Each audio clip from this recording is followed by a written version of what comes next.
اعوذ باللہ من الشیطان الرجیم بسم اللہ الرحمن الرحیم رب اشرح لی صدری ویسر لی امری واحلل عقدۃ من لسانی یفقہوا قولی۔ ہم سورہ نساء پڑھ رہے ہیں اور ہم نے کل آیت نمبر 137 تک اس کو پڑھا تھا۔ آج انشاءاللہ ہم اس سے آگے اس سلسلے کو جاری رکھتے ہیں۔ آئیے بسم اللہ کرتے ہیں، اپنی تلاوت شروع کرتے ہیں، اس کے بعد ہم گفتگو کریں گے انشاءاللہ۔ بسم اللہ۔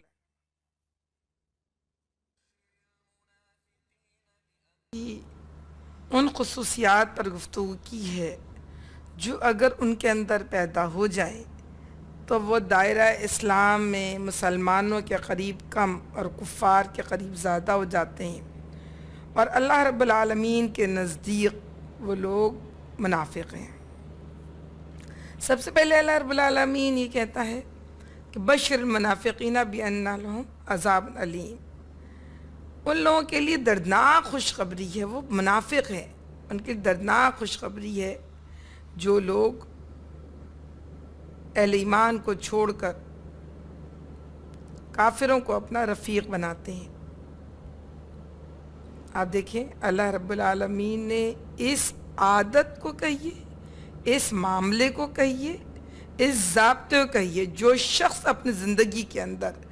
اس عادت کو اپناتا ہے اور سمجھتا ہے اس کا تعلق ایمان سے نہیں ہے، جو سمجھتا ہے کہ اس کا تعلق اس کے اپنے مزاج اور مرضی و دنیا سے ہے کہ جو دل چاہے کرے۔ اللہ رب العالمین جس انسان سے عہد لیتا ہے اطاعت کا، اس سے کل زندگی کا لیتا ہے، اس کی عادات، اس کے مزاج، اس کا اخلاق، اس کا رہن سہن، سب کے اندر اطاعت الہی کا اظہار لازم بھی ہے اور ضروری بھی ہے۔ ام حسبتم ان تترکوا، کیا تم سمجھتے ہو یوں ہی چھوڑ دیے جاؤ گے؟ وَلَمَّا يَعْلَمَ اللَّهُ الَّذِينَ جَاهَدُوا مِنكُمْ، اور اللہ یہ نہیں دیکھے گا تم میں سے کس نے اللہ کے راستے میں جدوجہد کی۔ وَلَمْ يَتَّخِذِ اللَّهُ وَلِلرَّسُولِ وَلِلْمُؤْمِنِينَ وَلِيًّا، تم میں سے کوئی اللہ، اس کے رسول صلی اللہ علیہ وسلم اور اہل ایمان کے علاوہ کسی کو وَلَمْ يَتَّخِذ، تم نہیں پکڑو گے، ولیجا دوست نہیں بناؤ گے اللہ رسول اور اہل ایمان کے علاوہ۔ اور ایک اور جگہ اللہ کہتا ہے یا ایھا الذین آمنوا لا تتخذوا عدوی وعدوکم اولیاء، اے لوگوں جو ایمان لائے تو اپنے اور میرے دشمنوں کو اپنا دوست مت بناؤ۔ اور ایک اور جگہ اللہ کہتا ہے کہ تم نہیں جانتے، لا تعلمہم واللہ یعلم، اللہ جانتا ہے تم نہیں جانتے کہ وہ تمہارے بھی دشمن ہیں اور اللہ رب العالمین کے بھی دشمن ہیں۔ اور جو لوگ جاتے ہیں ان کے پاس، ان کو اللہ سب سے پہلے کیا کہہ رہا ہے؟ دردناک سزا کی خوشخبری۔ اچھا، اس کا یہ مطلب نہیں ہے کہ ہم کسی کے ساتھ رحم کا معاملہ نہیں کریں گے، اس کا یہ مطلب بھی نہیں کسی کے ساتھ حسن سلوک نہیں کریں گے، اس کا یہ مطلب بھی نہیں ہے کہ ان سے پڑوس بھی نہیں نبھایا جائے گا، سب کام نبھایا جائے گا، لیکن نبھایا جائے گا دل کے معاملے، دوستی کے معاملے، فیصلوں کے اندر شرکت، مزاج کے اندر شرکت، عادات میں شرکت اہل ایمان کی ہوگی، اہل ایمان کے علاوہ کسی اور کی نہیں ہوگی۔ الذین یتخذون الکافرین اولیاء من دون المؤمنین، کیا یہ لوگ کافروں کے پاس مومنوں کو چھوڑ کر اس لیے جاتے ہیں؟ ایبتغون عندہم العزہ فإن العزۃ للہ جمیعا، کیا یہ لوگ عزت کی طلب میں جاتے ہیں؟ اور ساری کی ساری عزت تو اللہ رب العالمین کے پاس ہے۔ اچھا جان لیں، عزت کا مفہوم عربی زبان میں نا اردو کی بنسبت بہت زیادہ بڑا ہے، بہت زیادہ وسیع ہے۔ اردو میں ہم عزت کہتے ہیں، احترام کہتے ہیں، ہم قدر و منزلت کسی کرتے ہم کہتے ہیں اس کی عزت کرتے ہیں، لیکن عربی میں جب ہم کسی کو کہتے ہیں اس کی عزت ہے یا اس کی عزت کرتے ہیں یا اس سے عزت چاہتے ہیں، تو اس کا مطلب ہے کسی شخص کو ایسی بلند اور محفوظ حیثیت حاصل ہو جائے کہ کوئی اس کا کچھ نہ بگاڑ سکے۔ دوسرے الفاظ میں لفظ عزت ناقابل حد تک حرمت کا ہم معنی ہے، یعنی اس کی پھر کوئی، یعنی بلند درجہ کہہ لیں، ناقابل تسخیر کہہ لیں، اس کو عزت مل گئی ہے، اب اس کا کوئی کچھ بھی نہیں بگاڑ سکتا۔ تو ظاہر ہے اس وقت وہ سوداگر تھے، وہ بڑی بڑی چیزوں پر قابض تھے، تو ان کا خیال تھا کہ ان کے ساتھ جب ہم دوستی کریں گے تو ہمیں دنیا میں بڑے ہم محفوظ ہو جائیں گے، ہماری قدر و منزلت بڑھ جائے گی، اور ہم اگر ان سے چھوڑیں گے تو ہمیں نقصان ملے گا۔ اللہ رب العالمین کہہ رہا ہے کہ عزت ساری کی ساری اللہ رب العالمین کے پاس ہے، اس کے علاوہ کسی کے پاس نہیں ہے۔ اللہ رب العالمین یہ بات بھی کہہ رہا ہے کہ حالانکہ ہم نے تمہیں حکم دے دیا تھا کہ اذا سمعتم آیات اللہ یکفر بہا، تم جب دیکھو کہ وہ اللہ کی باتوں میں کفر کر رہے ہیں، وہ استہزؤ، وہ اس کا مذاق اڑا رہے ہیں، فلا تقعدوا معهم حتى يخوضوا في حدیث غیر۔ ظاہر ہے اس زمانے میں بھی لوگ خرید و فروخت کے لیے، لین دین کے لیے، کوئی تاجر ہے تو سفر کے لیے، کوئی کشتی میں بیٹھا ہوا ہے، کوئی گھوڑے پہ بیٹھا ہوا ہے، مختلف حوالوں سے کفار کے ساتھ یا اہل کتاب کے ساتھ معاملہ پیش آنا ہی ہوتا، لیکن دنیا کے معاملات نبھائے جا سکتے ہیں، دنیا کے کام نبھائے جا سکتے ہیں، لیکن جس وقت محسوس ہو کہ یہ لوگ اللہ رب العالمین کی آیات کا مذاق اڑا رہے ہیں، اللہ نے جو حکم دیا اس کا انکار کر رہے ہیں، جو محمد رسول اللہ صلی اللہ علیہ وسلم کی حرمت بتائی ہے اس کا انکار کر رہے ہیں، جو اللہ رب العالمین زندگی کے ضابطے بتائے ہیں وہ سیٹ کر اپنا کوئی نرالا طریقہ پیش کر رہے ہیں اور اس کا مذاق اڑا رہے ہیں، کہیں محسوس کرو کہ اللہ کی آیات کا مذاق اڑایا جا رہا ہے تو تم ان کے درمیان سے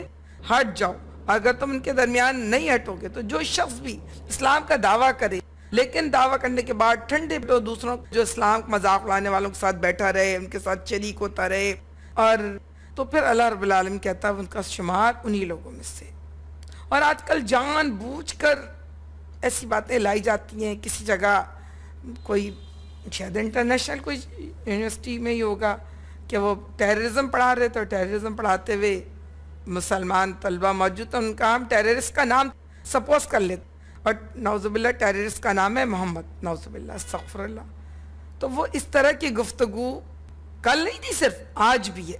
مستقل اسلام کا، اسلامائزیشن کا مذاق اڑانا اور ہمارا ان لوگوں کے ساتھ چمٹے رہنا، ان کے ساتھ جڑے رہنا اور سمجھنا کہ شاید دنیا میں عزت کی طلب ہوگی۔ اللہ رب العالمین کہہ رہا ہے کہ پھر تم میں اور ان لوگوں میں کوئی فرق پھر باقی نہیں رہے گا اللہ رب العالمین کے نزدیک۔ پھر ایک اور قسم اللہ رب العالمین نے بتائی اور وہ یہ، کچھ لوگ جو انتظار کرتے وہ اس بات کا انتظار کرتے ہیں پروفٹ کس کے حصے میں آئے گا اور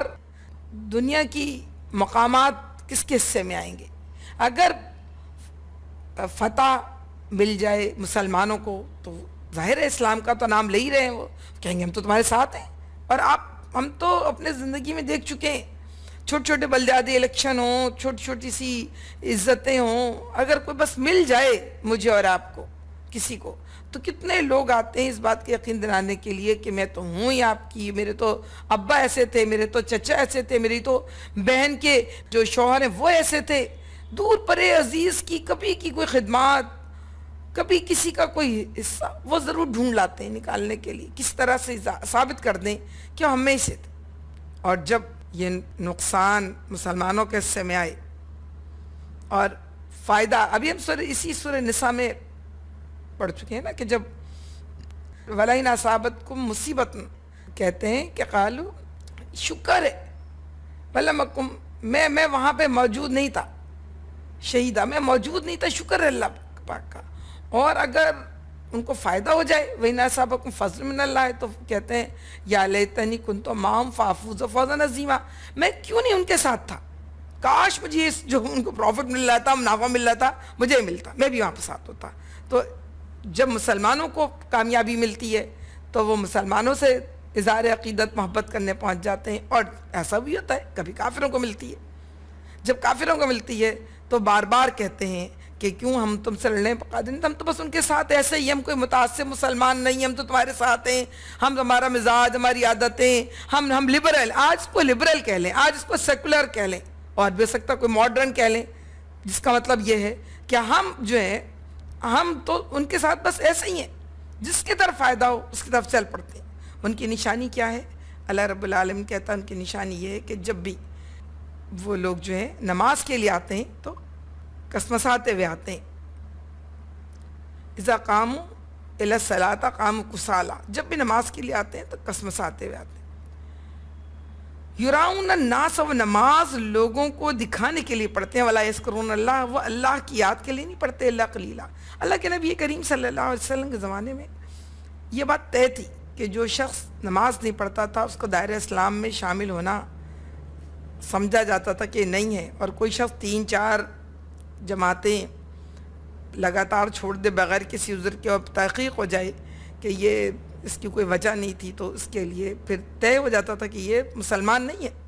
تو اس وقت کے منافقین مجبوری کی حالت میں 5 وقت کی نماز پابندی سے مسجد پڑھتے تھے. آج کا زمانہ نہیں تھا اس وقت کا. لیکن ظاہر ہے وہ کیا کرتے تھے, بہت آخر میں آتے تھے, بڑی مشکل سے سجدے رکوع کرتے تھے, فوراً بھاگ جاتے تھے, کسی بات کو سننے کو تیار نہیں تھے. اہل ایمان کیا کرتے تھے کہ بھاگ بھاگ کر آتے تھے, وقت سے پہلے آتے تھے, خشوع و خضوع کے ساتھ نماز کرتے تھے, اس کے بعد وقت گزارتے تھے. ان کی دل کی رضامندی اور ان کا نہ ہونا, دونوں باتیں پتہ چلتی تھیں. اللہ رب العالمین کہہ رہے ہیں کہ یہ لوگ مذبذبین بین ذالک لا الہ الا ولا الہ الا ومن یضلل اللہ فلن تجد لہ سبیلا, کہ یہ کفر اور ایمان کے درمیان ڈاما ڈول ہیں, نہ پورے اس طرف ہے نہ پورے اس طرف. جس سے اللہ نے بھٹکا دیا اس کے لیے تم کوئی راستہ نہیں دکھا سکتے. یہ بات, یہ قانون اللہ رب العالمین بار بار بتاتا ہے. فَأَمَّا مَنْ آتَى وَصَدَّقَ بِالْحُسْنَى, اطاعت خود پیش کرے گا انسان اپنے آپ کو, تصدیق خود کرے گا حق کی, پھر کیا کرے گا, راستہ اللہ دکھائے گا. فَسَنُيَسِّرُهُ لِلْيُسْرَىٰ, اس کو اللہ آسان راستے کی سہولت دیتا چلا جاتا ہے.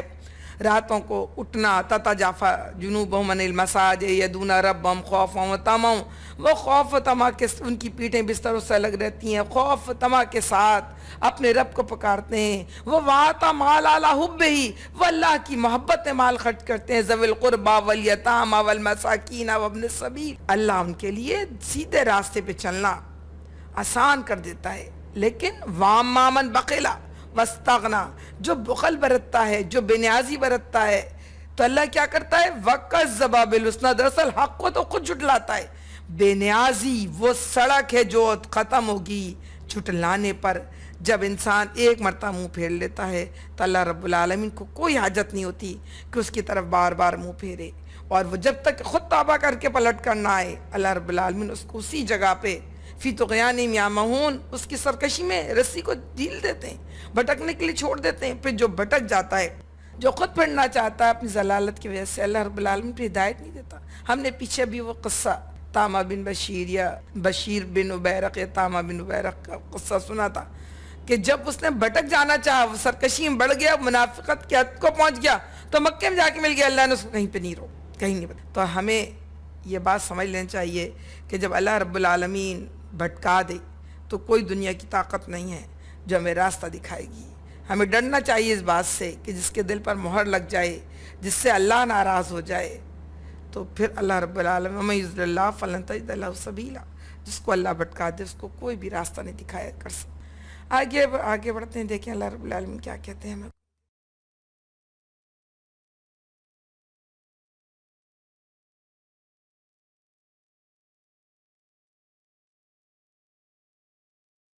یا ایھا الذین آمنوا لا تتخذوا الکافرین اولیاء من دون المؤمنین,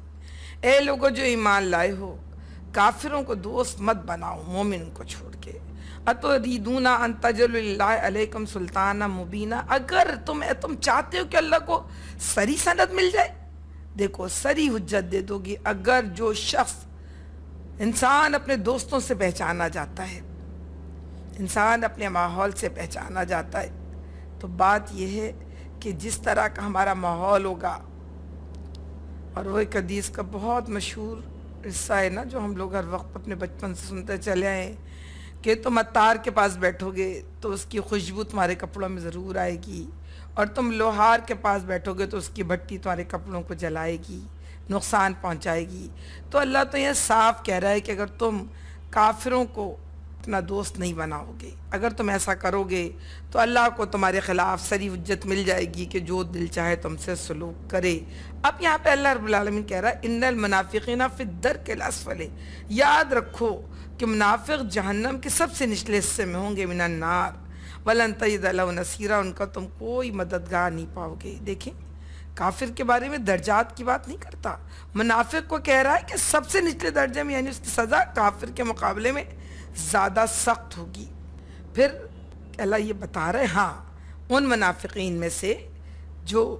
ملتے تھے کافروں سے, دوستی کرتے تھے, ان سے لین دین کرتے تھے, ان سے ساتھ ہنسی مذاق کرتے تھے, اور سمجھتے تھے کہ ان کا بگڑے گا, ان کے لیے اللہ جہنم کہہ رہا ہے. لیکن یہ بات کہہ رہا ہاں ان میں سے جو لوگ الا الذین تابوا واصلحوا, تائب ہو جائیں, اصلاح کر لیں, واعتصموا باللہ, دوبارہ اللہ کی رسی کو مضبوط سے تھام لیں, واخلصوا دینہم, اور اپنے آپ کو خالص کر کے اللہ کے لیے, وقف کر دیں. شرط یہ ہے جو جدھر جانا چاہے اللہ کی طرف سے اجازت ہے، مگر جو اللہ کے دین کا نام لیتا ہے، جو اشہد ان لا الہ الا اللہ و اشہد ان محمدًا عبدہ و رسولہ کہتا ہے، تو اس کا مطلب ہے اس کو اپنی جان سے، اپنے مال سے، اپنی صلاحیت سے، اپنی زبان سے، اپنی عادات سے، اپنے لین دین سے، اپنے طور طریقوں سے گواہی دینی ہوگی کہ وہ صرف اور صرف اللہ کا ہے. خالص کر لے اللہ کو. فاولئک مع المؤمنین، اللہ دوبارہ اس کو اہل ایمان میں شامل کر لے گا. وسوف یؤتی اللہ المؤمنین اجرا عظیما، اور اللہ رب العالمین مومنین کو ضرور اجر عظیم عطا کرے گا. اللہ پر ایمان لانے کا مطلب یہ ہے کہ وہ اپنے آپ کو اس سے ایسا اللہ سے وابستہ کر لے کہ اس کی ساری دلچسپیاں، ساری محبتیں، ساری عقیدتوں کا محور رب کائنات ہو جائے، اور وہ اپنے آپ اس سب چیزوں کو اللہ کے آگے نظر کر دے، اور دوسروں کے ساتھ اس کا کسی کے ساتھ بھی دل کا لگاؤ باقی نہ رہے. اللہ کی رضا کے لیے ہر چیز قربان کر سکتے ہیں. ہم سب کو وہ واقعہ یاد ہے، حضرت ابراہیم علیہ السلام اپنی بیوی حضرت ہاجرہ علیہ السلام کو، اپنے پیارے بیٹے حضرت اسماعیل علیہ السلام کو، بڑھاپے کی اولاد، 100 سال کی عمر میں جو اولاد ملی، اس کو چھوڑنے جا رہے ہیں. کہاں؟ اس ریگستان میں کہ اللہ نے حکم دے دیا. اور پوچھ رہی ہیں بی بی ہاجرہ کہ کیا آپ کو ہم سے محبت نہیں رہی؟ جواب دیتے جائیے. جب اتار دیا ان کو ریگستان میں، ستو اور پانی رکھ دیا تھوڑا، اور واپس چل پڑے، تو آواز دے کہتی ہیں کہ آپ بتا دیجئے کہ آپ کو ہم سے محبت نہیں رہی؟ تو جواب دیتے ہیں خدا کی قسم دنیا میں جو چیزیں موجود ہیں ان میں سب سے زیادہ محبوب مجھے تم دونوں، مگر یہ محبتیں اللہ کی محبت پر غالب نہیں آ سکتی، اور یہ اللہ کا حکم ہے. صابر و شاکر بیوی بھی وہ تھیں جنہوں نے کہا اگر یہ اللہ کا حکم ہے تو ہم اللہ کی رضا پہ راضی ہیں، اور وہی مڑ گئے. اللہ کی رضا پر کوئی رضا اوپر نہیں آ سکتی، کوئی اور فیصلہ نہیں کروا سکتی. اللہ رب العالمین کہتا ہے ما یفعل اللہ بعذابکم ان شکرتم وآمنتم وکان اللہ شاکرا علیما. آخر اللہ کو کیا پڑی ہے؟ تمہیں خواہ مخواہ سزا دے اگر تم شکر گزار بندے بنے رہو، ایمان کے روش پر چلو. اللہ بڑا قدردان ہے، سب کے حال سے واقف ہے. یہ بات اللہ رب العالمین بار بار کہتا ہے کہ اصیب عذابی اصیب، جس کو چاہوں گا میں عذاب دوں گا، لیکن جو وہ نعمتی ہے، وہ رحمتی ہے، جو اللہ کی رحمت ہے، وہ تمام وسعت میں نکل شین، ہر چیز کے اوپر حاوی ہے. اور اللہ اس کو تو کہا یہ فساکتبہ، اللہ نے لکھ دیا لوگوں کو جو الذین یتبعون النبی الامی الذی یجدونہ مکتوبا عندہم فی التوراۃ والانجیل، جو اللہ نے لکھ دی ہے اس نبی کے پیروکاروں کے لیے، تو جس نبی کا ذکر تورات اور انجیل میں بھی تھا. اللہ رب العالمین یہ کہتا ہے کہ اگر تم اللہ کے احسان بند کے رہو گے تو اللہ کو ضرورت نہیں ہے کہ تمہیں سزا دے، بار بار تمہیں راستہ بھٹکائے. جو اللہ کے راستے پہ چلنا چاہتا ہے اللہ اس کو سیدھا راستہ ہی دکھاتا ہے، اور سیدھے راستے پہ چلنے کے لیے آسانی دیتا ہے، اور اس کے لیے فرشتے اتار دیتے ہیں. اللہ رب العالمین جو کہتے ہیں کہ ہم تمہارے دنیا میں بھی ساتھی ہیں اور آخرت میں بھی تمہارے ہم ساتھی و مددگار ہوں گے. اور یہ فرشتہ ہی ہوتا ہے جو مجھے اور آپ کو بتا رہا ہوتا ہے کہ کس وقت کیا کرنا ہے، کیسے کرنا ہے، کام کر لو. اللہ میں حوصلہ دلا رہا ہوتا ہے. اور وہ لوگ جو ایسا نہیں کرتے، اللہ ان کے اوپر برا شیطان کو مسلط کر دیتے ہیں جو ان کی ہر برائی کو اچھائی بنا کر دکھا رہا ہوتا ہے. اللہ رب العالمین میرے اور آپ کے فرشتے جو ہیں وہ میرے اور آپ کے قریب آ جائیں، اور اللہ رب العالمین شیطان سے مجھے اور آپ کو دور رکھے. دوسری بات یہ کہ اللہ کہتا ہے بڑا قدردان ہے جو لوگ شکر کرنے والے، وَكَانَ اللَّهُ شَاكِرًا عَلِيمًا. اللہ رب العالمین سب کے حال سے اللہ واقف ہے، بڑا قدردان ہے. قدردانی دو طرف سے ہوتی ہے. ملازم کی طرف سے ہوتی ہے قدردانی، اس کا مطلب ہے کہ وہ کام بہت اچھا کرتا ہے، خدمت بہت اچھی بجا لاتا ہے، حق اس سے بڑھ کر بجا لاتا ہے، اور کو آپ یہ کہہ سکتے ہیں فرائض سے ہٹ کر نوافل ہے. اللہ کے راہ میں زکوٰۃ فرض ہے لیکن احسان یہ جتنا دل چاہے مال خرچ کرو. اور اگر اللہ رب العالمین کی طرف سے ہوگی، یعنی کسی آقا کی طرف سے قدردانی ہوتی ہے، تو وہ یہ ہوتی ہے کہ ملازم کو اس کے حق سے زیادہ اجرت ادا کی جائے. تو اللہ کی قدردانی یہ ہے کہ تم کرو گے تو تم کو سیدھا راستہ دکھائے گا، تم کرو گے تم کو بہترین اجر دے گا، تم کرو گے تو تمہاری یکفر عنکم سیئاتکم اور تمہاری تمام چھوٹے موٹے گناہ تم سے وہ دور کر دے گا اور معاف کر دے گا۔ پھر اللہ رب العالمین نے ایک اور بڑی پیاری بات کہی، لا یحب اللہ الجہر بالسوء من القول الا من ظلم وکان اللہ سمیع علیما۔ اللہ اس کو پسند نہیں کرتا کہ آدمی بدگوئی پر زبان کھولے، اللہ یہ کسی پر ظلم کیا گیا ہو، اللہ سب کچھ سننے اور جاننے والا ہے۔ اس کے آگے پھر ان تبدو خیرن و تخفو تعفو عن سوء فإن اللہ کان عفوا قدیرا۔ مظلوم ہونے کی صورت میں اگرچہ تم کو بدگوئی کا حق ہے، لیکن اگر تم ظاہر و باطن بھلائی کیے جاؤ یا کم از کم برائی سے درگزر کرو تو اللہ کی صفت بھی یہی ہے کہ بڑا معاف کرنے والا ہے، حالانکہ سزا دینے پر پوری قدرت رکھتا ہے۔ دیکھیں بڑا زمانہ تھا، شورش کا زمانہ تھا، لوگ ہر طرف سے دشمن ابل کر آ رہے تھے اور سازشوں کی قسم تھیں جو مسلمانوں کے لیے کھول دی گئی تھیں۔ اس میں غصے کا آنا فطری بات تھی، دوسروں پہ ناراض ہونا فطری بات تھی، لیکن اللہ کیا کہہ رہا ہے کہ بھلائی کیے جاؤ۔ اللہ پسند نہیں کرتا کہ آدمی اپنی زبان کو بدگوئی پر کھولے۔ اچھا یہ کوئی آسان بات نہیں ہے، بڑی بات ہے۔ ہم دیکھیں مختلف وقتوں میں ہمارے اپنے شہر کے اندر، ہمارے اپنے ملک کے اندر، کسی بھی جگہ بے شمار پریشانیاں کہیے، مظالم کہیے، ستم کہیے، ان سے سامنا کرنا پڑتا ہے۔ خاندان کے اندر بھی یہ ہوتا ہے، اداروں کے اندر بھی یہ ہوتا ہے۔ تو اس کے جواب میں غصہ کرنا، اس شخص کا نام لے کے اس کو برا بھلا کہنا، اللہ کہہ رہا ہے تم پر ظلم کیا اس نے، حق ہے مگر بہتر یہی ہے کہ تم مت کرو۔ اخوان میں ایک صاحب کو پھانسی دی گئی، تو ان کی نوجوان تھے، وہ بھی بیوی بھی نوجوان تھی، ایک شاید چھوٹا بچہ تھا۔ وہ جب ان کی آخری نصیحت کے لیے بیوی آئیں تو ملاقات میں، تو انہوں نے کہا دیکھو تم کسی کو بد دعا مت دینا، ناصر جمال کو بد دعا مت دینا اور اس کے حق میں دعا کرنا، اور اپنی شوہر کی جو میت پہ جمع ہونے والے لوگوں کے درمیان انہوں نے اس آدمی کے لیے بھی دعا کرائی کہ آسان بات نہیں، کہنے کو شاید میں کتنی بھی آسان بات۔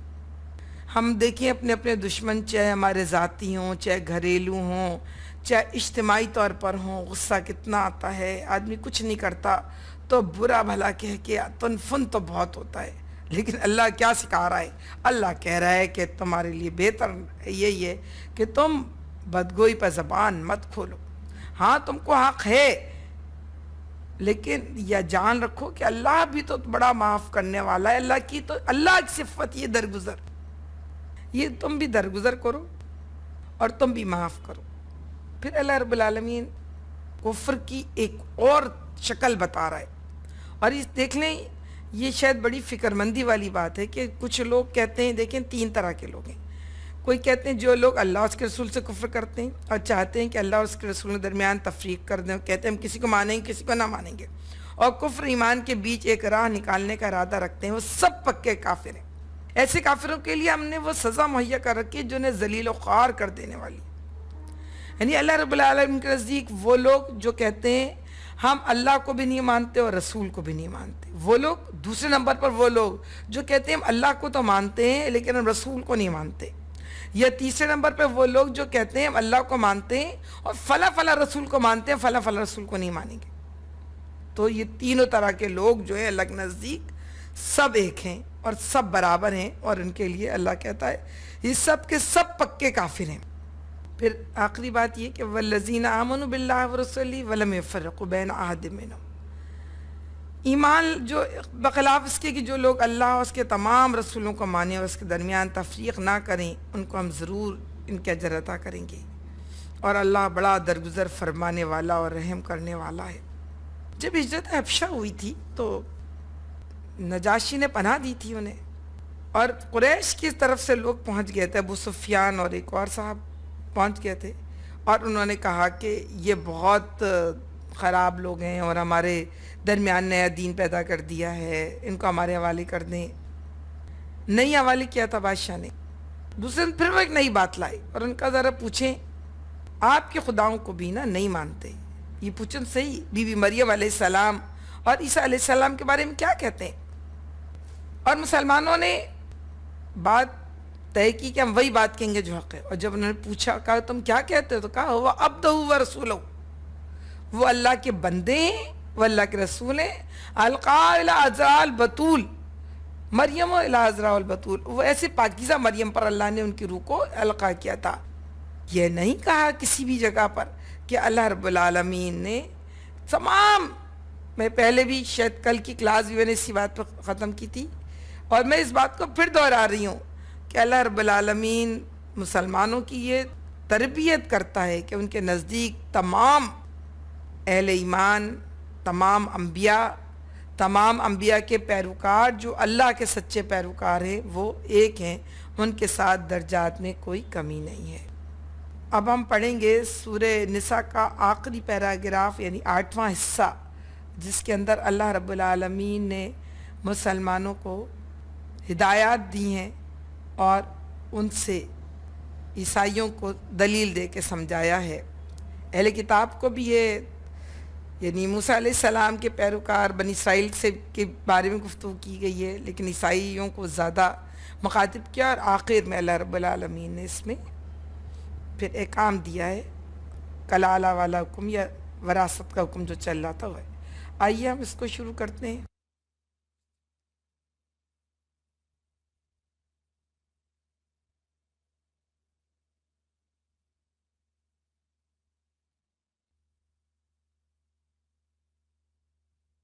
اللہ رب العالمین یہاں پہ ان سے کہہ رہا ہے کہ اہل کتاب یہ کہتے تھے کہ ہم وہ ایسے سے مطالبے کرتے تھے کچھ نہ کچھ اللہ کے نبی کریم صلی اللہ علیہ وسلم کو زج کرنے کے لیے. کہتے تھے ہم تو تمہیں جب تک نہیں مانیں گے ہمارے سامنے فرشتہ لے کر آئے، کوئی لکھی لکھائی تحریر آئے جس میں لکھا ہو کہ تم اللہ کے نبی ہو، نعوذ باللہ استغفر اللہ، پھر ہم تمہیں مانیں گے، یا ہمیں اللہ کو علانیہ دکھا دو تو ہم پھر مانیں گے. اب اللہ رب العالمین ان کو یاد دلا رہا ہے کہ ہم یہ وہ لوگ ہیں جو تم سے آج مطالبے کر رہے ہیں، حالانکہ ان کا اپنا حال یہ تھا، انہوں نے اپنے نبی کے ساتھ کیا کیا. یعنی یہ موسیٰ علیہ السلام کے ماننے والے تھے، بنی اسرائیل ان کے لیے دم بھر رہے ہیں اور اس کے خاطر کہہ رہے ہیں کہ وہ تو نبی ہیں، تم نبی نہیں، نعوذ باللہ. تو انہوں نے خود اپنے نبی کے ساتھ کیا کیا تھا. وہ خود کہہ رہے تھے کہ ہمیں نا علانیہ اللہ کو دکھا دو. تو اللہ نے ان کو کیا کیا، فاقتم الصاعقۃ بظلم، زور کا کڑاکا ہوا.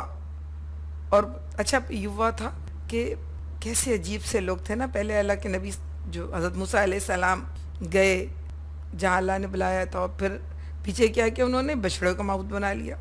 جب اللہ کے نبی نے ان کو پکڑا اور اللہ کی طرف سے حکم آیا کہ تم اپنی جانوں کو قتل کرو،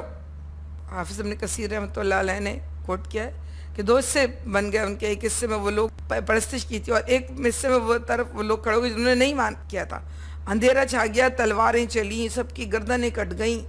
پھر یہاں تک کہ موسیٰ علیہ السلام رو رو کے اللہ سے دعا کرنے لگے کہ اللہ کیا ان چند نادان لوگوں کے لیے خاطر ہم آپ پکڑ رہے ہیں، جو ہم میں سے کی طرف سے ایک آزمائش تھی ان کی. سورہ اعراف میں اس کی تفصیل موجود. تو پھر اللہ نے ان کو معاف کر دیا. پھر اس کے بعد 70 آدمیوں کا انہوں نے ایک قافلہ بنایا اور وہ آئے تھے اللہ کے پاس. تو پھر کیا ہوا، کہنے لگے نہیں ہم کو تو ایسے نہیں، ہم کو علانیہ دکھا دو. تو یہ کہے کہ ان کے اوپر بجلی ٹوٹ پڑی اور سب کے سب گر گئے، مر گئے. لیکن اللہ نے ان کو دوبارہ اٹھا دیا کہ شاید یہ جو ہے سمجھ جائے، لیکن ایسا نہیں ہوا. انہوں نے جن کو نہیں ایمان لانا وہ نہیں ایمان لائے اور کھلی نشانیاں دیکھتے ہوئے گئے. اچھا پھر اللہ نے کیا کیا تھا ان کے پر، وَرَفَعْنَا فَوْقَهُمُ الطُّورَ، آسمان یعنی بادل اس طرف گئے تھے، ایسا لگ رہا تھا کہ کانم ذلہ، وہ سمجھ رہے تھے کہ کوئی چھتری ہے جو ان کے اوپر چھا گئی ہے. پہاڑ کہتے ہیں اتنی گڑگڑاہٹ کے ساتھ اٹھے تھے اور بالکل ایک چھتری کی طرح ان کے اوپر چھا گئے تھے. اور پھر اس کے بعد اللہ نے ان سے پھر عہد لیا تھا. اور کیا عہد تھا؟ عہد نے کیا تھا کہ تم ان آیتوں کو، ان کی حفاظت کرنا، ان کو سامنے کی جگہوں پر، جو احکامات غالباً 40 احکامات تھے اس وقت، کہ ان تختیوں کو اچھی اپنی بڑی جگہوں پر نصب کرنا اور دروازے سے سجدہ ریز ہوتے ہوئے داخل ہونا اور سب کی خلاف ورزی مت کرنا. مضبوط اخذنا منہم میثاقا غلیظا، یہ لوگ جو آج تم سے سوال کر رہے ہیں ان سے بھی ہم نے مضبوط عہد لیا تھا. سب انہوں نے اس کو مانا بھی تھا. پھر کیا کیا انہوں نے، فبما نقضہم میثاقہم، پھر انہوں نے اپنے ساری کسی عہد کی پابندی نہیں کی. وکفرہم بآیات اللہ، اور اللہ کی آیات کا انکار کیا، وقتلہم انبیاء بغیر حق، اور بغیر کسی وجہ کے نبیوں کو قتل کیا۔ ان کی کتاب تلمود میں لکھا ہے کہ جب بخت نصر نے فتح کیا یروشلم، تو وہ جب داخل ہوا تو وہاں پہ اس نے کہا کہ یہ کیا جگہ، ایک جگہ پر انہوں نے کہا کہ یہاں پر، یہودیوں سے پوچھا یہاں پہ کیا ہے، کہنے لگے یہاں پر ہم نے اپنے نبی زکریا علیہ السلام کو قتل کیا تھا۔ کیوں قتل کیا تھا؟ ہم کو بری بات میں ٹوکتا تھا، تو اس لیے ہم نے غصے میں آ کے اس کو قتل کر دیا۔ یرمیہ نبی کو انہوں نے مارا، قتل کیا، خود اقرار کرتے ہیں، بائبل میں لکھا ہوا ہے۔ اس طرح حضرت عیسیٰ علیہ السلام کے ان کے بقول ان پھانسی دی تھی، اس سے پہلے 2-2.5 سال پہلے کا حضرت یحییٰ علیہ السلام سر کاٹ کے جو ہے نا ہیرودیس نے اپنی معشوقہ کے کہنے پر اس کی خدمت میں پیش کر دیا تھا۔ تو آپ دیکھیں کہ یہ وہ لوگ جو انہوں نے بار بار اللہ کی آیات کو جھٹلایا، پیغمبروں کو قتل کیا، سجدہ ریز ہوتے داخل ہونا، اس کا مطلب تھا کہ ان سے لڑائی جھگڑا نہیں کرنا، ان کے رنگ میں نہیں رنگنا، اللہ کے تم اطاعت گزار رہنا۔ لیکن وہ کیا ہوا، ان کے رنگ میں رنگ گئے۔ وہ جو ان کے اندر بت پرستی تھی، انہوں نے بت بنا لیے، خود کہنے لگے جو یا موسیٰ اللہ نا الہن کا معلوم آلہت نے، ایسے ہی ہمارے لیے بھی طرح ایک بت بنا دے، ایسا ان کا ہے۔ موسیٰ علیہ السلام کہنے لگے کہ انکم قوم تجہلون، تم تو جاہل قوم ہو، کہ تم کو، آپ دیکھیں کیسی بات تھی کہ اللہ رب العالمین ان کو بچا کے لایا، سب کا قانون نہ توڑو۔ انہوں نے کیا کیا؟ دیکھو ان کے سامنے دریا 200 میں ہوا تھا، اور وہ پار کر گئے تھے بنی اسرائیل، ان کے سامنے فرعون اور اس کا لشکر ڈوب گیا تھا۔ ان بتوں نے نہیں بچایا تھا، اللہ نے بچایا تھا۔ من و سلوہ اللہ نے دیا تھا، بادل کا سایہ اللہ کی طرف سے ہوا تھا، بت کی طرف سے نہیں ہوا تھا۔ مگر کیا ہوا کہ وہ سب کچھ چھوڑ کر پھر اپنے ہی پیغمبروں کو ڈھونڈ ڈھونڈ کر قتل کرنے لگے، اور نقصان جو ہے وہ پہنچانے لگ گئے۔ وہ یہ کہتے ہیں کہ ہمارے دل غلافوں محفوظ ہیں، حالانکہ درقت ان کی باطل پرستی کے سبب اللہ نے ان کے دلوں پر ٹھپا لگا دیا، اسی وجہ سے یہ بہت کم ایمان لاتے ہیں۔ دراصل یہ جو اللہ کا وعدہ ہے کہ جو اللہ سے دور ہوگا اللہ اس سے دور ہو جائے گا، جو ایک مرتبہ برائی کرے گا اس کے دل پر ایک سیاہ نقطہ ہوگا، جو بار بار برائی کرے گا بار بار سیاہ دھبے آئیں گے، جس کا دل سیاہ ہو جائے گا، پھر وَإِن تَهْتَدُوا إِلَى الْهُدَىٰ فَلَن يَهْتَدُوا إِذًا أَبَدًا، پھر تم جتنا بھی چاہو ان کو ہدایت کی طرف بلانا، وہ پھر ہدایت کی طرف نہیں آتے۔ یہ آج تم سے مطالبہ کر رہے ہیں، انہوں نے، اللہ کہہ رہا ہے اپنے نبیوں کے ساتھ انہوں نے کیا کیا تھا۔ یہاں پر اللہ رب العالمین نے ان کے بارے میں، ان کے بہت رویوں کے بارے میں الگ پوری وضاحت تفصیل موجود ہے۔ یہاں پر اللہ رب العالمین نے اشارتاً بات کی ہے کہ ان کو یہ تو دیکھو کہ یہ اپنے نبی، جس نبی کے آج دعوے دار بنے بیٹھے ہیں، ان نبیوں کے ساتھ، ان اولیاءوں کے ساتھ، ان اولیاء اللہ کے ساتھ انہوں نے کیا سلوک، انہوں نے اپنی نعمتوں کے ساتھ کیا، انہوں نے خود اپنے اللہ کے ساتھ کیا کیا۔ اب تم سے کون سا حساب کتاب لینے آئے ہیں، یعنی محمد صلی اللہ علیہ وسلم سے۔ اب دوسرا والے گروپ جو اہل کتاب کے اندر عیسائیوں کا گروپ تھا، ان کے بارے میں اللہ رب العالمین بتاتا ہے کہ وہ بکفرہم قولہم علی مریم بہتان عظیما، پھر اپنے کفر میں اتنے بڑے کہ مریم علیہ السلام پر سخت بہتان لگایا۔ اچھا، اور خود کہا کہ ہم نے مسیح علیہ السلام یعنی عیسیٰ ابن مریم علیہ السلام رسول اللہ کو قتل کر دیا ہے، حالانکہ فی الواقع انہوں نے اس کو قتل کیا، نہ صلیب پر چڑھایا، بلکہ معاملہ ان کے لیے مشتبہ کر دیا گیا۔ اور جن لوگوں نے اس کے بارے میں اختلاف کیا وہ بھی دراصل شک میں مبتلا ہیں، ان کے پاس اس معاملے میں کوئی علم نہیں ہے، محض گمان ہی کی پیروی کر رہے ہیں۔ انہوں نے مسیح علیہ السلام کو یقین کے ساتھ قتل نہیں کیا۔ مریم علیہ السلام پر سخت بہتان کیا لگایا؟ آپ دیکھیں قرآن واضح طور پر بتاتا ہے کہ مریم علیہ السلام جب چلی گئی تھی جنگل میں، اور جب اپنے بچے کو لے کر آئی تھی، اس وقت ضرور پوچھا تھا کہ یہ کیا ہے، اور مریم علیہ السلام نے جب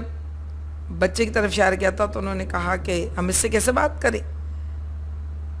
جو کہ ہمارے میں، لیکن جب بچہ بول اٹھا انی انا عبداللہ،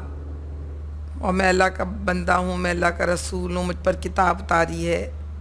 اللہ رب العالمین نے، اس کے بعد حضرت عیسیٰ علیہ السلام وہاں پلے بڑھے، جوان ہوئے، جب تک کسی نے حضرت مریم علیہ السلام پر بہتان نہیں لگایا تھا۔ لیکن جب اللہ کے نبی حضرت عیسیٰ علیہ السلام نے دعوت اللہ دینی شروع کی، اور بنی اسرائیل کو ان کی بے راہ رویوں پر ٹوکنا شروع کیا، ان کو تبلیغ شروع کی، تو پھر انہوں نے نعوذ باللہ حضرت مریم علیہ السلام پر بھی الزام لگایا، بہتان لگایا، حضرت عیسیٰ علیہ السلام کو بھی کہا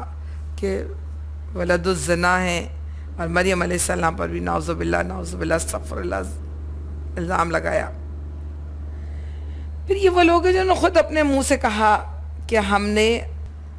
عیسیٰ علیہ السلام کو قتل کر دیا،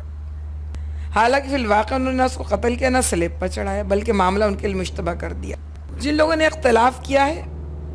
وہ بھی، کوئی بھی ان میں سے، یعنی خود جو واقع رفع کہتے ہیں اس کو، اور قرآن نے بھی اس معاملے کو اس طرح مبہم رکھا ہے، یہ بہت وضاحت سے نہیں بتائی۔ اگر اس کا مطلب فطری موت ہے تو پھر واقع رفع کا ذکر کیوں ہے؟ پھر یہ اللہ کیسے کہے گا کہ اللہ نے انہوں نے کسی کو قتل نہیں کیا، بلکہ اللہ نے ان کے لیے معاملے کو مشتبہ کر دیا۔ اس کے دو تین معاملات ہیں، یہ کہ بھی کہتے ہیں کہ انہوں نے جس کو پھانسی دی تھی اللہ نے اس وقت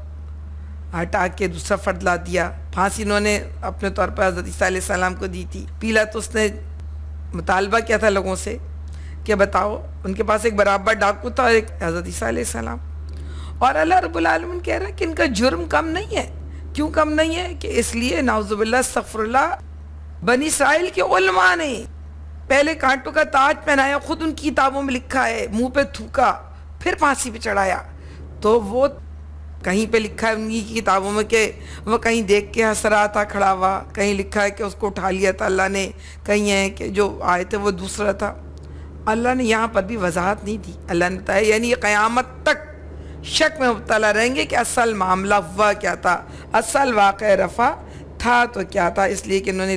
اتنی جو ہے نا جرت ان کا اتنی بڑھ گئی تھی کہ اپنے نبی کو قتل کر کے خود کہہ رہے تھے کہ ہاں ہم نے جو ہے نا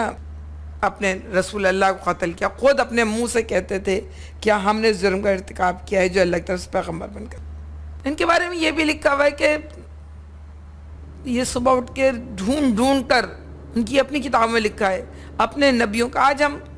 جن کو کہتے ہیں اللہ کے بزرگ داعی اللہ کہتے ہیں، اس زمانے میں سب نبی ہوا کرتے تھے، تو وہ ڈھونڈ ڈھونڈ کر نبی کہلاتے تھے، سارے نبیوں کو قتل کرتے تھے، آپس میں جب بات کرتے تھے تو کوئی کہتا تھا میں نے 3 قتل کیے، کوئی کہتا میں نے 7 قتل کیے، اور کہتے ہیں ایک ایک دن میں سب مل کر 300 نبیوں جو ہے نا قتل کر دیا کرتے تھے۔ تو اللہ رب العالمین یہ بتا رہا ہے کہ یہ لوگ ہیں جو اپنے نبیوں کے ساتھ یہ سلوک کرتے تھے، آج تم سے سوال پوچھنے آ گئے ہیں یا تم سے جواب لینے آ گئے ہیں، یہ کس منہ سے آئے ہیں؟ پھر اللہ رب العالمین اس کے بعد اور وہ ایک آگے بات کو بڑھاتا ہے، اور اہل کتاب میں سے کوئی ایسا نہ ہوگا جو اس کی موت سے پہلے اس پر ایمان نہ لے آئے گا، قیامت کے روز وہ ان پر گواہی دے گا۔ اس کی 2-3 شکلیں، بات یہ کہ اہل کتاب سے مراد عیسائی یہودی ہو سکتے ہیں، اور ہو سکتا ہے عیسائی بھی۔ یہودی یہ کہ وہ ان کو قیامت سے پہلے یقین کرنا ہوگا کہ اللہ کے نبی حضرت عیسیٰ علیہ السلام نے جو دعوت دی تھی وہ درست تھی، اور ایمان ان پر نہیں لا کے انہوں نے کتنا نقصان اٹھایا۔ دوسری بات یہ بھی ہو سکتی ہے عیسیٰ علیہ السلام کے ساتھ جو پیغام حضرت عیسیٰ علیہ السلام لے کر آئے تھے، اللہ تعالیٰ کے حضور وہ خود گواہی دیں اور وہ کہیں کہ میں نے تو ان تک صحیح دین پہنچایا تھا، مگر یہ خود صحیح دین پر ایمان لانے والے نہیں تھے۔ پوچھے گا ان سے کیا میں نے تم کو اور تمہاری ماں کو یہ کہا تھا کہ تم ساری دنیا کو کہو کہ تم خدا بن جاؤ؟ اللہ وہ کہیں گے نہیں اللہ میرا یہ کام نہیں تھا۔ ہو سکتا ہے اس کی کوئی اور بھی شکل ہو، لیکن واللہ عالم بات یہ ہے کہ یہ بات کھلے گی ضرور کہ حضرت عیسیٰ علیہ السلام کیا پیغام لے کر آئے تھے، اور ہو سکتا ہے کہ آخرت میں مرنے سے پہلے عیسائی اور یہودی قیامت جو کہتے ہیں کہ حضرت عیسیٰ علیہ السلام کا دوبارہ نزول ہے، احادیث جو ثابت ہے، تو اس وقت وہ سب ایمان لے آئیں۔ واللہ عالم بالصواب۔ بہرحال قیامت کے روز وہ اس پہ گواہی دیں گے۔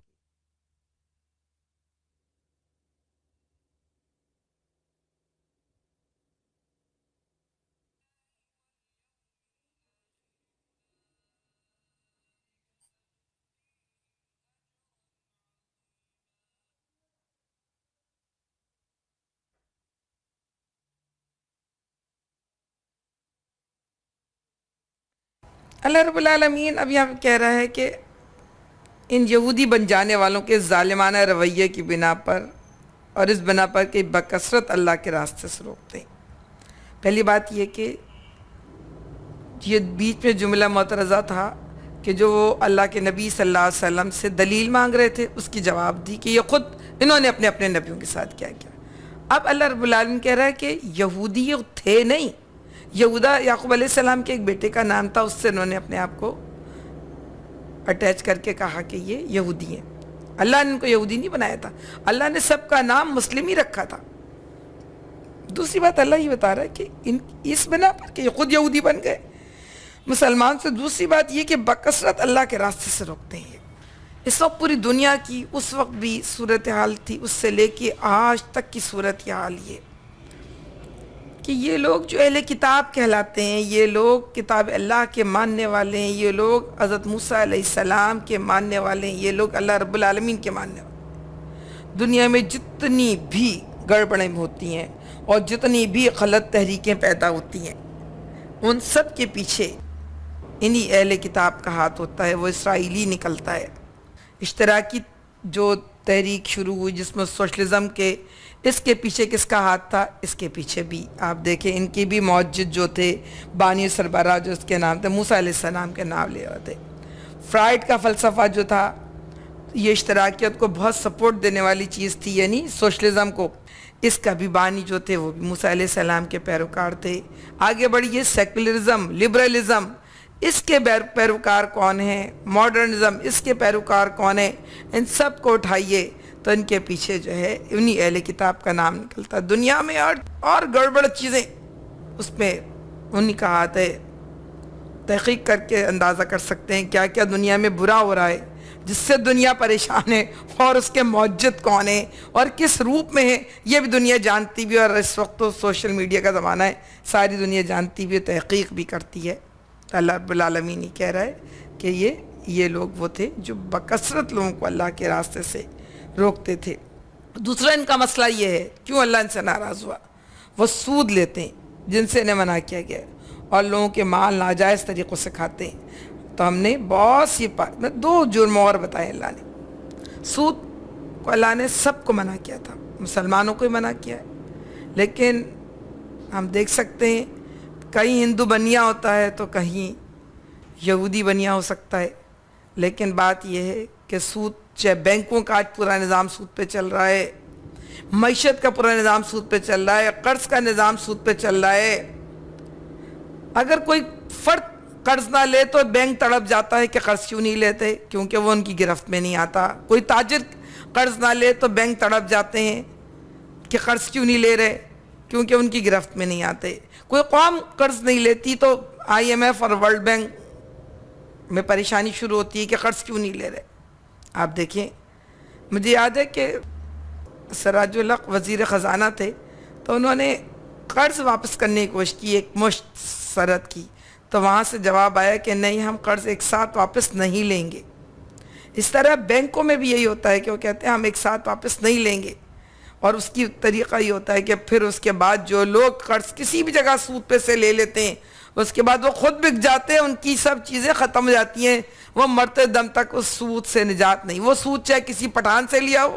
وہ سود چاہے کسی آدمی سے لیا ہو، وہ سود پہ قرض چاہے کسی بینک سے لیا ہو، کسی بڑے ادارے سے لیا ہو، کسی چھوٹے سے۔ سود میں جب اللہ کہتا ہے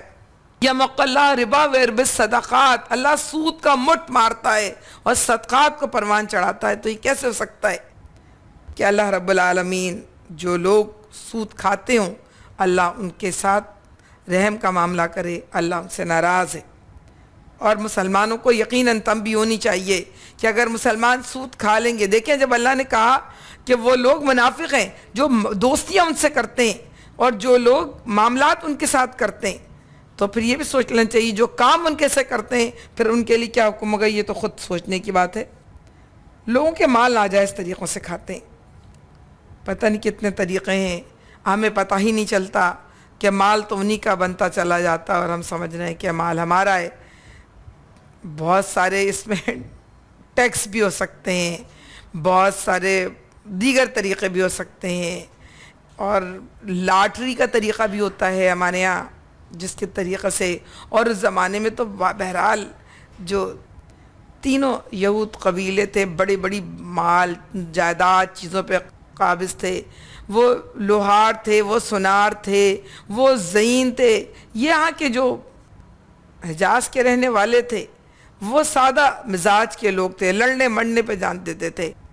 انہوں نے کیا کیا، پہلے تو زمین پہ قابض، پھر بڑی مشکل سے جو ہے نا کہیں سے مدد لے کر آئے تو ان کو کناروں پہ باہر کیا، تو ان کے قبائل باہر بنے۔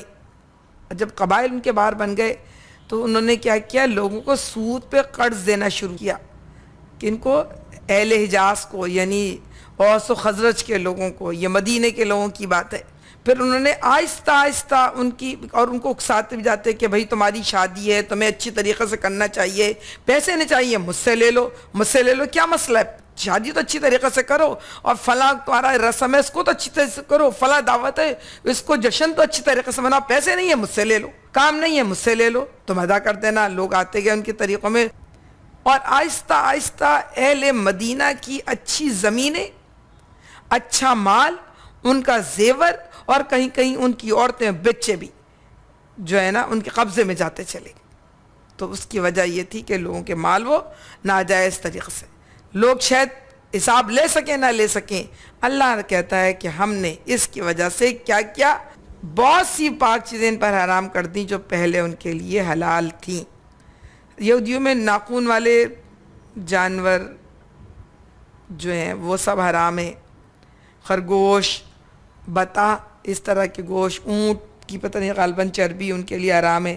اچھا، اس کا ایک طریقہ یہ ہو سکتا ہے کہ اس وقت دیکھیں قرآن میں کہا تھا نا کہ تم لے آؤ وہ دلیل، انہوں نے تو بہت سی چیزیں موسیٰ علیہ السلام نے اپنی ذاتی پسند کہ ناپسند کی وجہ سے چھوڑی تھی، تم لے آؤ کوئی دلیل، فاتوا بصورت ان کو تم لے آؤ صورت اگر کوئی تم سچے ہو، مگر وہ اس وقت نہیں لائے تھے۔ اس کا مطلب ہے کہ اس وقت موجود نہیں تھی، یہ آج موجود ہے۔ اس کا مطلب ہے اب بعد میں یہ اس کے اندر پھر وہ کیا کرے گا۔ اور اللہ نے ان کو بھی صاف کہا تھا کہ کس سے تم قرض لو تو اس سے جواب میں اتنا مت لینا، اس کا تم پیرہن یا اس کے کھانے پینے کا سامان یا اس کی گھر کی چیزیں لے لو کہ وہ کیا کرے گا، اس کو رعایت دینا۔ ان کے ابھی یہ بات لکھی تھی لیکن انہوں نے اپنے احکامات کی پیروی نہیں کی، اور پھر اللہ رب العالمین کہتا ہے کہ ہم نے ان کے لیے دردناک عذاب پیدا کیا ہے۔ مگر ان میں جو لوگ پختہ علم رکھنے والے ہیں، ایماندار ہیں، وہ سب اس تعلیم پر ایمان لاتے ہیں جو تمہاری طرف نازل کی گئی ہے اور جو تم سے پہلے نازل کی گئی تھی، اور اس طرح کے ایمان لانے والوں، نماز و زکوٰۃ کی پابندی کرنے والوں، اللہ اور روز آخر پر سچا عقیدہ رکھنے والوں کو ہم ضرور اجر دیں گے۔ اب یہاں پر اہل کتاب میں یقیناً وہ لوگ تھے جو اللہ کے نبی کریم صلی اللہ علیہ وسلم پر ایمان لائے، انہوں نے اللہ کے رب العالمین کی دعوت پر لبیک کہا، اور تو اللہ رب العالمین کہتا ہے کہ ان کو ہم ضرور اجر عطا کریں گے۔ غالباً عبداللہ بن سلام تھے وہ، جو بہت بڑے ان کے عالم تھے، اور اللہ کے نبی کریم صلی اللہ علیہ وسلم کے پاس آئے، سیکھا انہوں نے، سمجھا، سوالات کیے اور ایمان لے آئے۔ تو اللہ کے نبی کریم صلی اللہ علیہ وسلم نے کہا اب آپ یہودیوں کو بلائیے اور ان کو پس پردہ ان کو مجھے بٹھائیے، پہلے میرے بارے میں پوچھیے اور پھر میرے اسلام کا اعلان کیجیے۔ تو انہوں نے بٹھا دی پردے کے پیچھے، مطلب کہیں ہٹا دیا سامنے سے، اور بلایا ان کے عالموں کو اور کہا کہ تم کیسا پاتے ہو؟ تو انہوں نے بڑی تعریفیں کی، پھر کہا وہ اب تو مگر وہ تو اسلام لے آیا ہے، اس نے اسلام میری نبوت پر یقین کر لیا، ایمان لے آیا ہے۔ تو انہوں نے اتنا برا بھلا کہا، اب ساری چیزیں ریورس پہ آ گئیں۔ تو بات یہ کہ یقیناً وہ بہت تھوڑے لوگ تھے جو ایمان لائے تھے، لیکن اللہ کہہ رہا ہے جو لوگ ایمان لائیں گے ہم ان کے لیے ان کو معافی بھی دیں گے، ان کے لیے ہم آسانی بھی کریں گے۔ اس کا یہ مطلب نہیں ہے کہ اگر ہم کہیں کہ اس کا یہ مطلب ہے کہ جو لوگ جو ہے وہ سب عیسائی، بہت سے لوگ کہتے ہیں، اللہ نے کہا نا سب جو یہودی ہیں، جو عیسائی ہیں، جو صابی ہیں، نہیں، ان میں یہ لکھا ہے من آمن باللہ والیوم الآخر، ان سب میں جو لوگ اپنے دین کو چھوڑ کر اللہ کے دین کو اپنا لیں گے، ان سے پچھلے گناہ ان کے معاف کر دیے جائیں گے، پچھلے زمانے میں جتنی نیکیاں کی ہوں گی وہ ان کے حصے میں لکھی جائیں گی، اور جتنی برائی کی ہوگی وہ اللہ رب العالمین اس کو چھوڑ دے گا یا اس کو معاف کر دے گا، لیکن سب کچھ ان کو ملے گا جو اللہ پر ایمان، یعنی کلمہ لا الہ الا اللہ محمد رسول اللہ پڑھ لینے کے بعد وہ اس اجر عظیم کے مستحق ٹھہریں گے۔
اللہ العالمین اب یہاں پہ یہ بتا رہا ہے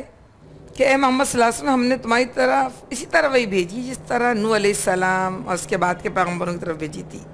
پھر تمام نبیوں کا نام لیا ہے ہم نے، ابراہیم علیہ السلام، اسماعیل علیہ السلام، اسحاق علیہ السلام، یعقوب علیہ السلام، اولاد یعقوب علیہ السلام، عیسیٰ علیہ السلام، ایوب علیہ السلام، یونس علیہ السلام، ہارون علیہ السلام اور سلیمان علیہ السلام کی طرف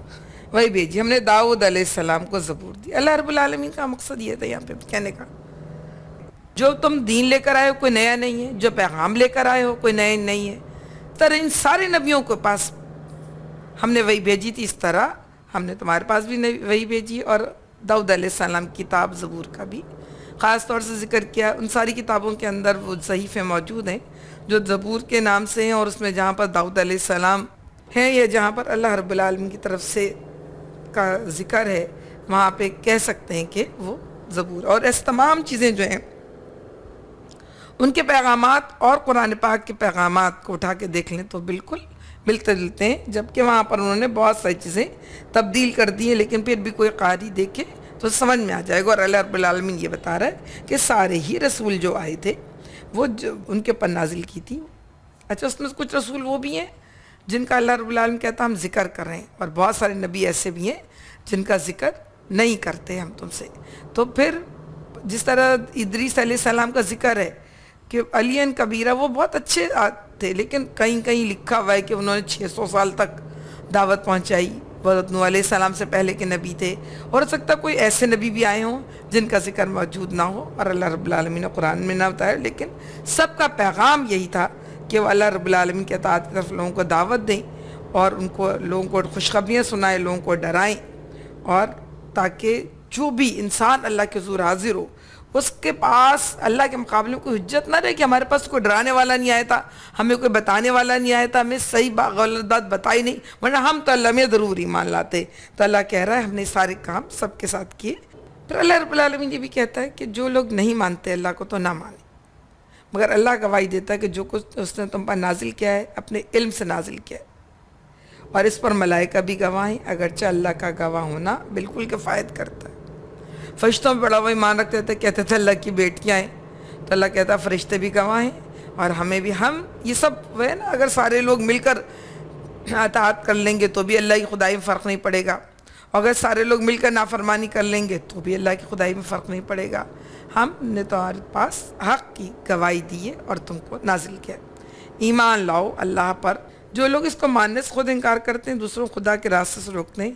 یقیناً گمراہی میں حق سے بہت دور نکل گئے، اور اس طرح جن لوگوں نے کفر بغاوت کا طریقہ اختیار کیا اور ظلم و ستم پر اتر آئے، اللہ ان کو ہرگز معاف نہ کرے گا اور انہیں کوئی راستہ نہیں دکھائے گا۔ اللہ رب العالمین صاف کہہ رہا ہے کہ وہ لوگ خود بھی اللہ کو نہیں مانیں، دوسروں کو بھی اللہ کی طرف راستے سے روکیں۔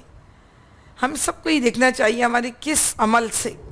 لوگ اللہ سے قریب ہوتے ہیں اور ہمارے کس عمل سے لوگ اللہ سے دور ہوتے ہیں۔ ہمارا حال یہ ہوتا ہے کہ ہم خود تو جان ہی رہے ہوتے، ہم دوسروں کو کہتے ہیں بھئی کیا کرو گی، اپنے بال بچوں کو دیکھو، ابھی تمہارا اس پہ بھی حق ہے، تمہاری بھی جوانی کے دن ہے، ابھی تمہارے ہنسنے کھیلنے کے دن ہے، تم کہاں کے لوگوں کے درمیان پھنس گئی ہو۔ ہم دین سے روکنے کے لیے بڑے بڑے طریقے، بڑے بڑے راستے استعمال اب بھی کرتے ہیں۔ اللہ کہتا ہے جو بھی بغاوت کا راستہ استعمال کرے گا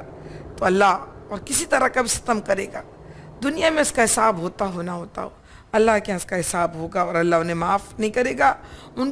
کو بھی راستہ نہیں دکھائے گا، جو ان کی بھی چلے گا وہ بھی جہنم میں جائے گا۔ اور اللہ کے لیے یہ مشکل کام نہیں ہے کہ ان کو جہنم کا راستہ دکھا دے۔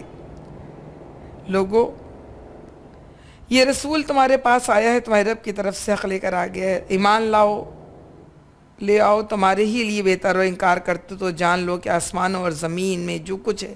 سب اللہ کا ہے، اللہ علیم بھی ہے اور حکیم بھی ہے۔ آپ دیکھ لیں اللہ رب العالمین یہ کہہ رہا ہے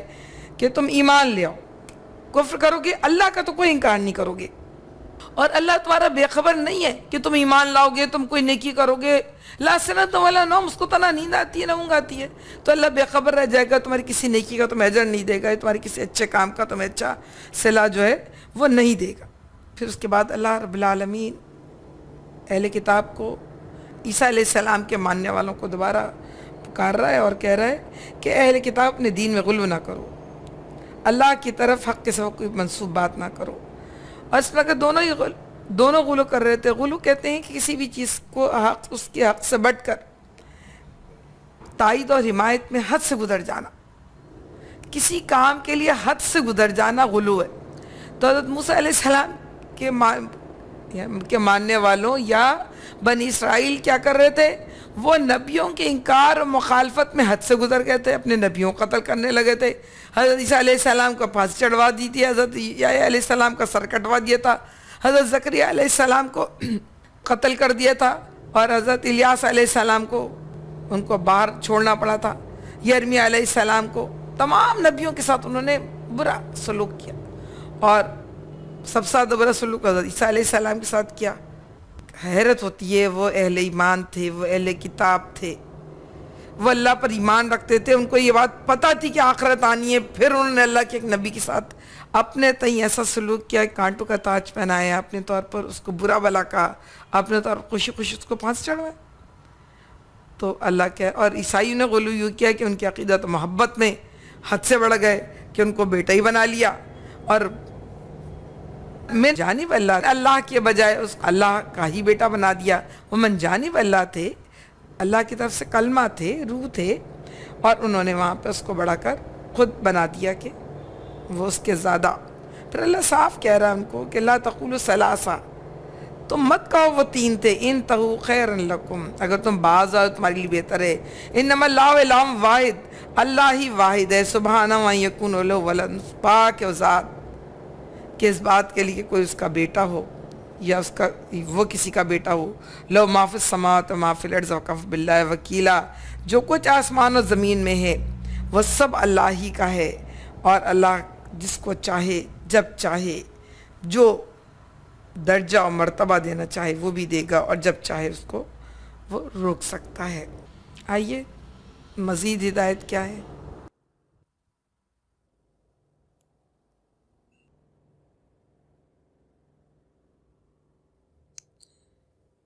دیکھیں، سب سے بڑی بات اللہ رب العالمین جو عیسیٰ علیہ السلام کے ماننے والے اور ان کی عقیدت اور محبت میں کسی کو نہ آگے سمجھنے والے نہ جاننے والے، ان کے بارے میں کیا ہے؟ اللہ رب العالمین کہہ رہا ہے کہ مسیح علیہ السلام نے کبھی اس بات کو آر نہیں سمجھا کہ وہ اللہ کا بندہ ہو، اور نہ مقرب ترین فرشتے اس کو اپنے لیے آر سمجھتے ہیں۔ اگر کوئی اللہ کی بندگی کو اپنے لیے آر سمجھتا ہے تو تکبر کرتا ہے، تو ایک وقت آئے گا جب اللہ سب کو گھیر کر اپنے سامنے حاضر کرے گا۔ اللہ رب العالمین کہہ رہا ہے کہ تم کیوں کہہ رہے ہو، جب حضرت عیسیٰ علیہ السلام خود اللہ کے اطاعت گزار بنتے تھے، اور جب خود وہ اللہ رب العالمین کے اطاعت کرتے تھے، تو تم ایسا کیسے کر سکتے ہو کہ اپنے لیے اللہ کے اطاعت کو اور اللہ کے نبی حضرت محمد صلی اللہ علیہ وسلم کے اطاعت کو اپنے لیے باعث شرم سمجھو۔ پھر اللہ اس کو آگے بڑھاتا ہے کہ اس وقت وہ لوگ جنہوں نے ایمان لا کر نیک طرز عمل اختیار کیا ہے اپنے اجر پورے پورے پائیں گے، اور اللہ اپنے فضل سے ان کو مزید اجر عطا فرمائے گا۔ دیکھیں، ایک اجر اللہ وہ دے گا جو ان کی نیکیاں ہوں گی، اور ایک اجر وہ دے گا جو اللہ اپنے پاس سے دے گا، کہ تم کو اللہ رب العالمین وہ بھی دے گا جو تم نے کیا ہے، وہ بھی دے گا جو تم چاہو گے، اور وہ بھی دوں گا جو میں چاہوں گا۔ تو اللہ رب العالمین کہتا ہے کہ اس کے مقابلے میں وہ لوگ جنہوں نے بندگی کو باعث شرم سمجھائے تو اللہ ان کو دردناک سزا دے گا، ان کو بھی دے گا۔ اور جس کی مددگاری پر وہ بھروسہ رکھتے تھے، اگر انہوں نے نہ روکا ہو ان کو اپنی بندگی سے، تو ان کو بھی دے گا۔ بتوں کے بارے میں تو ہے کہ ان کے بت جو ہے نا والحجارہ، ان کے خود بھی، ان کے معبود بھی، ان کے چاہے پتھر کے ہوں چاہے انسانوں کے ہوں، اگر انہوں نے لوگوں کو اللہ کے اپنی بندگی کرنے سے نہیں روکا تو وہ بھی ان کے ساتھ ہی اللہ کہتا ہے اسی سزا کے مستحق ہوں گے جس سزا کا وہ مستحق ہوگا جو ان کی پیروی کر رہا تھا۔ یا ایھا الناس قد جاءکم برہان من ربکم وانزلنا الیکم نورا مبینا، لوگوں تمہارے رب کی طرف سے تمہارے پاس دلیل روشن آ گئی ہے، اور ہم نے تمہاری طرف ایسی روشنی بھیج دی ہے جو تمہیں صاف صاف راستہ دکھانے والی ہے۔ وہ روشنی یہ قرآن پاک ہے، یہ دلیل قرآن پاک ہے، یہ برہان قرآن پاک ہے۔ اب اللہ تمام انسانوں کو، جس میں یہودی بھی شامل ہے، جس میں عیسائی بھی شامل ہیں، اور اگر آج کے مسلمانوں کا ہوں تو لبرل بھی شامل ہیں، سیکولر بھی شامل ہیں، ماڈرن بھی شامل ہیں، مسلم بھی شامل ہیں، ان سب کے لیے آج بھی نجات کا ذریعہ صرف یہی قرآن پاک ہے۔ اے لوگوں، میں تمہارے درمیان دو چیزیں چھوڑے جا رہا ہوں۔ اللہ کے نبی کریم صلی اللہ علیہ وسلم نے فرمایا اس کو تھامے رہو گے تو کبھی راستے سے نہیں بھٹکو گے، ایک میرا قرآن اور ایک میری سنت۔ تو یہ قرآن بھی میرے اور آپ کے پاس ہے، سنت بھی میرے اور آپ کے پاس ہے۔ ضرورت اس بات کی ہے کہ حجتیں کرنے کے بجائے جو صاف صاف احکامات ہیں ان کے اطاعت پر اپنے آپ کو راضی کریں۔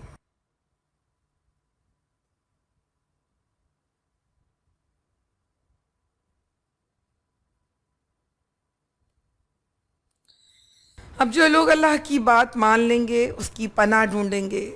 اللہ کی بات مان لینے کا مطلب یہ ہے کہ پھر ساری پناہوں سے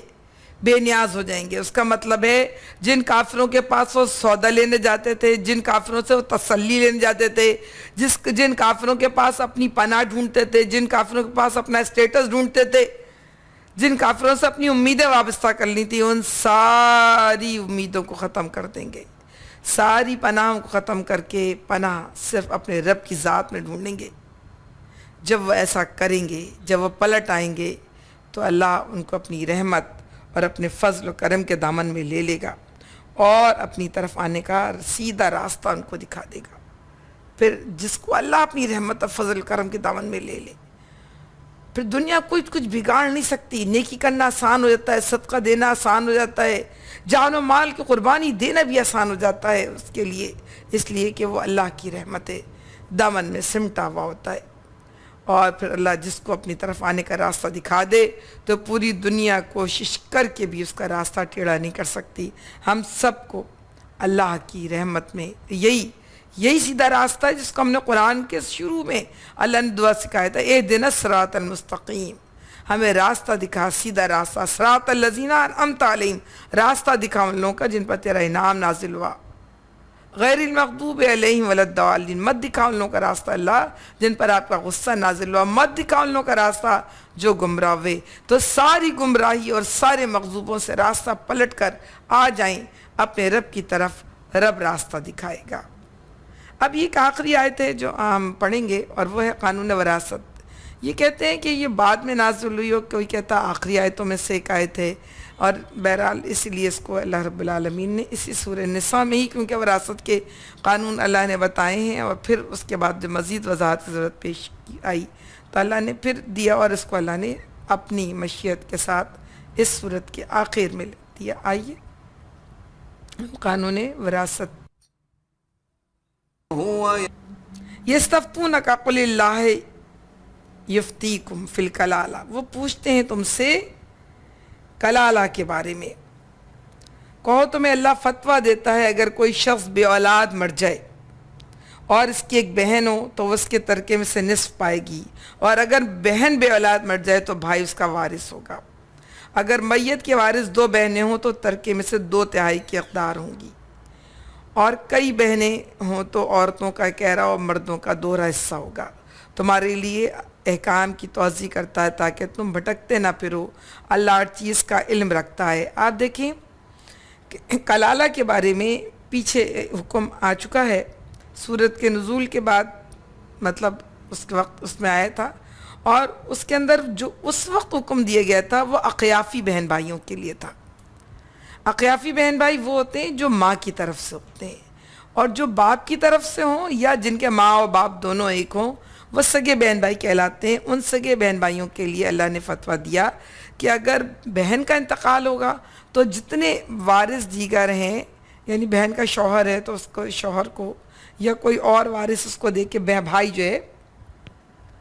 اس کی وصیت و قرض ادا کرنے کا بھائی کل وارث ہوگا. اور اگر بھائی کا انتقال ہو تو بہن کو آدھا حصہ ملے گا، اور باقی آدھے حصے میں سے باقی جتنے اس کی وصیت ہے جو وہ پوری کی جائے گی. قرض ادا تو خیر پہلے کر دیا جائے گا، وصیت پوری کی جائے گی، اور جو بھی حصے دار یعنی اس کی بیوی موجود ہے اگر تو اس کو بھی اس کا جو 1/4 حصہ ہے اس کو ملے گا، اور کوئی بھی اگر اس نے کسی کو کچھ نصیحت کی تو اس کو ملے گا. ٹھیک ہے. اس طرح اگر بھائی بہن زیادہ ہیں تو 2/3 یعنی 2/3 میں سے وہ جو ہے نا بھائیوں کا 2 حصہ اور بہنوں کا 1 حصہ. جس طرح عام وراثت تقسیم ہوتا ہے تو بہنوں کو 1 حصہ ملتا ہے، بھائیوں کو 2 حصہ ملتا ہے، تو اس طرح ان کو 2 حصہ ملے گا. اور بات جس طرح اگر کوئی کس کا بھائی بہن زیادہ ہیں، صاحب میت ہے تو اس کی بیوی ہے تو 2/3 حصہ یعنی 1/4 اس کو ملے گا بیوی کو، باقی 2/3 میں سے یہ لے سکتے ہیں اور باقی وہ وصیت کرے گا. یعنی اکیلا بھائی ہے تو وارث پورا ہوگا تمام وراثت باقی بقیہ حقداروں کے حق ادا کرنے کے بعد.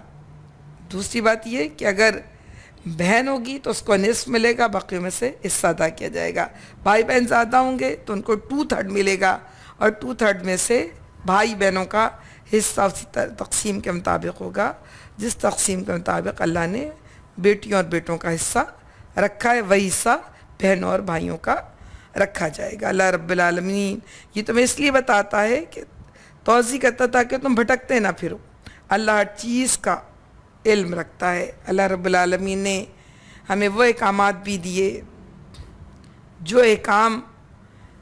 ہماری گھر کی زندگی کو گزارنے کے لیے بہترین تھے. اللہ رب العالمین نے ہمیں وہ بھی احکامات دیے جو ہماری ایک سوسائٹی کو بہترین بنانے کے لیے ضروری تھے. اللہ رب العالمین نے ہمیں سورہ نساء میں وہ احکامات بھی دیے جو اللہ رب العالمین اپنی سوسائٹی کی حفاظت کرنے کے لیے جن اصولوں اور ضابطوں کی ضرورت تھی اس کو بھی دیا. پھر اللہ رب العالمین نے وہ احکامات بھی بتائے جس سے اپنی سوسائٹی کو توسیع اور دینے کے لیے یا مضبوط کرنے کے لیے یا اس کا استحکام دینے کے لیے کن قانون اصولوں اور ضابطوں کی ضرورت پیش آئے گی اس کو بتایا. پھر وہ احکامات بھی بتائے جو ان پہ عمل درآمد کے ساتھ ہم اپنے سوسائٹی کو یا اپنے معاشرے کو ہر قسم کے شر اور فساد سے بچا سکیں. دراصل تو یہ قانون کی صورت ہے. ہر ایک کو قانون دیا ہے، فرد کو قانون دیا، گھر کو قانون دیا، محلے اور سوسائٹی کو قانون دیا، جنگ و جدل کو قانون دیا، اور فتنے اور فساد سے بچنے کا بھی قانون دیا. اللہ ہم سب کو فتنے فساد سے بچائے اور ہمیں اس تمام قوانین پر، یہ قوانین ہیں، ان پر عمل کرنے والا بنائے تاکہ یہ معاشرہ اور ہم دنیا میں بھی اللہ کا رحم اور خیر پائیں، اور جب رب کے پاس پہنچیں تو اللہ رب العالمین ہم سے راضی ہو اور ہم اپنے انجام سے خوش ہوں. وآخر دعوانا ان الحمدللہ رب العالمین. الحمدللہ آج اللہ رب العالمین ہماری سورہ نساء مکمل کی. السلام علیکم ورحمۃ اللہ.